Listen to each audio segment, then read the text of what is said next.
আমরা সবাই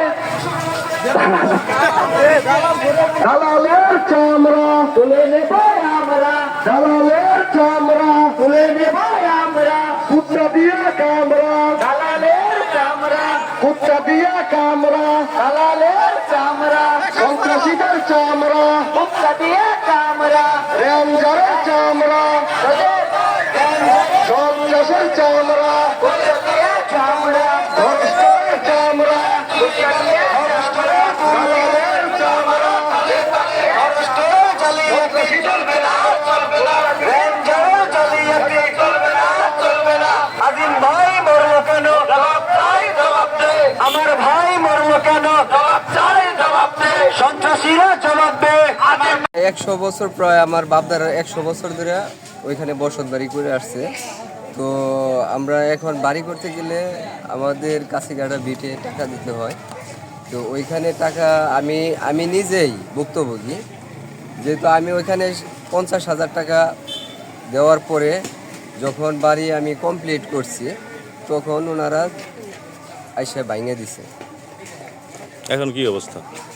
এখন আমার সবাই মিলে আমরা যে একটা একজোট হচ্ছি, মানে কি চাচ্ছেন আসলে আপনারা? আমরা এখন আবার পুনরায় বাড়িঘর আবার আমরা বাড়ি করতে চাচ্ছি। কার কাছে আবেদন জানাচ্ছেন? এটা আমাদের ওই যে ইয়ে আছে, ওই বলেন মাননীয় প্রধানমন্ত্রীর তো সরকারি সম্পত্তি, এটা তো তার কাছে আবেদন।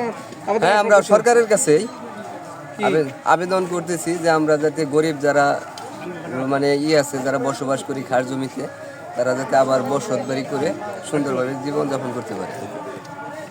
বাপ দাদারা এইখানে বসত বাড়ি করে গেছে, ওই বিড়ার ঘর যদি আমরা মনে করুন দিবার পাই 3-5 দেবার পাই, গাড়ি করে দালাল আছে, দালাল রায় কয় হাজার টাকা দেন লাগবো 3-5 টাকা।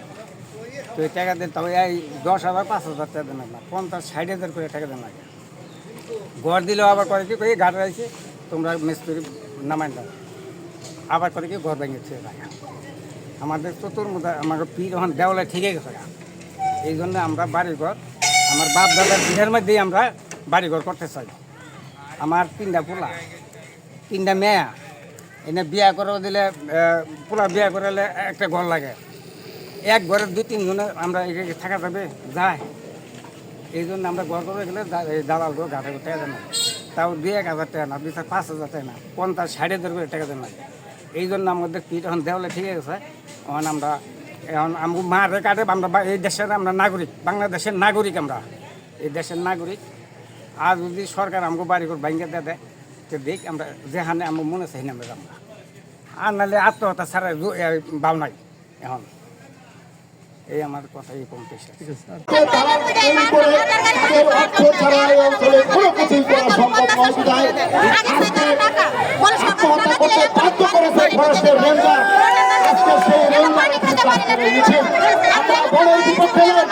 আমরা এই অঞ্চলের বনাঞ্চলের মানুষ, আমরা বনকে ভালোবাসি, আমরা বৃক্ষকে ভালোবাসি, আমরা বন চাই, বৃক্ষরোপণ হচ্ছে যে আমরা চাই, কিন্তু কোনোভাবে আমাদের আসিম ভাইয়ের রক্তকে ভাসতে দিতে পারি না।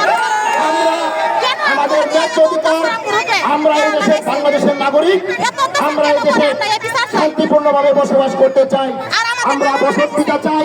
আসসালামু আলাইকুম। সবাই দয়া করে একটু নীরবে শুনে আমি অল্প করে কথা বলি। এই যে সমস্যাটা দীর্ঘদিনের সমস্যা, এই সমস্যা একটা স্থায়ী সমাধান আমাদের দরকার। আপনারা জানেন কিছুদিন আগে প্রচন্ড শিলাবৃষ্টি হয়েছিল এবং শিলাবৃষ্টিতে অনেক ঘর দুয়ার ভাঙচুর হয়েছিল।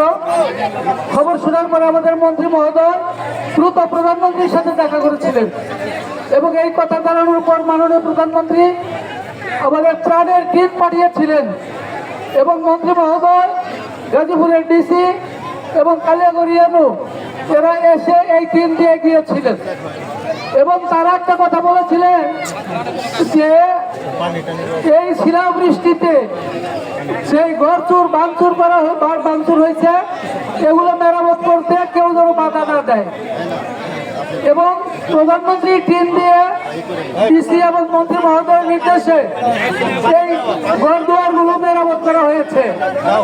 আমাদের রেঞ্জ অফিস ফরেস্ট অফিসের কর্মকর্তারা কি করেছে, গিয়ে ওগুলো বাঁধতে গিয়েছিল এবং বাঁধতে যাওয়ার পরে একটা ঘটনা ঘটে গিয়েছে, যেটা তাদেরকে সতর্ক করেছিলাম যে আপনারা দানি জমিতে, ফসলের জমিতে বাগান করেছেন, যে জন্য আমাদের একজন লোক স্ট্রোক করে মারা গেছে, আরেকজন ফার্স্ট হয়ে মারা গেছে। এই জায়গায় কিন্তু কোনো ঘর কিন্তু আর ভাঙতে যায় না, কারোর বিরুদ্ধে মামলা দিয়ে না, আমি স্পষ্ট বলে দিয়েছিলাম তাদের। তার 2 দিন পরে গিয়ে তারপর একটা দুর্ঘটনা ঘটিয়েছে। ওনারা বুঝতে পারে নাই, হ্যাঁ ওনারা বুঝতে পারে নাই যে এ দেশের মানুষ ঐক্যবদ্ধ হলে কি করতে পারে। 71 সালে মুক্তিযোদ্ধাদের অবরান্ন ছিল এই এলাকা এবং কাদিরা বাহিনী, মেজর আফসার বাহিনীর সৈনিকরা এই এলাকায় আসলে পরে সেই দুর্ভিক্ষের সময় এই তালচালা, বাগচালা, কিলপাড়া, তালচালা, শালদোপাড়া, পোদাপাড়ার মানুষ এক কোটি নিজেরা খেয়েছে, 1000 লোকের তালিকা দিয়েছে এবং সেটা পর্যায়ক্রমে সরকার তাদেরকে এই ক্ষতিপূরণ দেবে এবং যতদূর পেরেছে টিন দিয়েছে, সেই টিনের ঘর উঠেছে, ওই ঘর কেউ ভাঙতে পারবে না, আপনারা ভাঙতে দিবেন না। এবং ওই রেঞ্জ অফিসারকে, ফরেস্ট অফিসারকে স্পষ্ট বলে দিয়েছি, আমাদের শালম সরকার এবং হাকিম চেয়ারম্যানের সামনে, আপনাদের মবিল মোল্লা এবং আমাদের নুরুল ইসলাম মেম্বার, এদের সামনে আমি স্পষ্ট বলেছি এই ঘর ভাঙা যাবে না। এবং এখানে তারা সে কথা অমান্য করেছে। ওরা মামলা দিতে না করে দিয়েছি, যদি মামলা দেয় একটা মামলা দিতে 10টা মামলা দিব। ওরা কি আইনের মধ্যে নাকি? ওরা এই দেশে যে তাণ্ডব ছড়িয়েছে, ওই কাছিকাটা ফরেস্ট অফিসে 71 সালে পাকিস্তান সেনাবাহিনীর ক্যাম্প ছিল, এই পাকিস্তান সেনাবাহিনীর ক্যাম্পের সৈনিকরা যে অত্যাচার করেছিল এটা শুরু করে, ওরা ওইখানে বসে ইরানদের ফরেস্টাররা সেই অত্যাচার করতেছে। মামলা দিবে, আমাদের বিরুদ্ধে মামলা দিব, ওদের বাংলাদেশের যে জায়গায় ধরিয়ে দিয়ে ওদের হাতে তো ঢুকাবো। আল্লাহ বাঁচিয়ে রাখে।